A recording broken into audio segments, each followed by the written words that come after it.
નમસ્કાર મિત્રો, વિડીયોમાં તમારું સ્વાગત છે। જી હા મિત્રો, અત્યારે હાલ મોટા અને મહત્વના સમાચાર સામે આવી રહ્યા છે। તો મિત્રો વાત કરીએ તો ગુજરાતના પોરબંદર માર્કેટ યાર્ડમાં સિઝનની પ્રથમ કેસર કેરી આવી ગઈ છે, જેમાં કેરી રસિકો માટે સારા સમાચાર છે। તેમાં ₹401 કિલોના ભાવે 45 કિલો જેટલી કેરીની હરાજી થઈ છે। માર્ચ મહિનાની શરૂઆતમાં જ કેસર કેરી આવી ગઈ છે। જી હા મિત્રો, અત્યારે હાલ મોટા સમાચાર સામે આવી રહ્યા છે। તો મિત્રો સમાચારમાં વધુ વિગતવાર વાત કરીએ તો માર્કેટ યાર્ડમાં બરડા પંથકમાં જાંબુવતી ફાર્મ ખાતેથી 45 કિલો જેટલી કેરી વેચાણ માટે આવી હતી, જેમાં કેરીની હરાજીમાં ₹401 કિલોનો ભાવ મળ્યો હતો।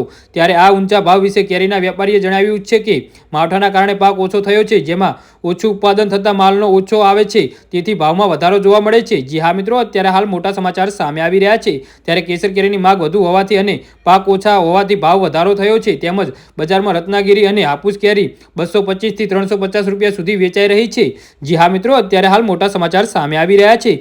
સિઝનની શરૂઆત થઈ ગઈ છે, તેમાં કેરીનો માલ વધુ આવશે તો તેનો ભાવ પણ ઓછો થઈ જશે, તેમ વેપારીઓ જણાવ્યું છે। ચોથા મહિનામાં પ્રમાણમાં ઓછી અને પાંચમા મે મહિનામાં વ્યવસ્થિત રીતે પૂરતા પ્રમાણમાં કેરી બજારમાં વેચવા માટે આવી જશે, ત્યારે ભાવ વ્યાજબી થઈ જશે। જી હા મિત્રો, તો આના વિશે તમારું શું કહેવું છે તો નીચે મારી કોમેન્ટ બોક્સમાં જરૂરથી જણાવજો અને મારી યુટ્યુબ ચેનલને સબસ્ક્રાઇબ કરવાનું ભૂલતા નહીં। વિડીયો પૂરો જોવા બદલ તમારો ખૂબ ખૂબ આભાર।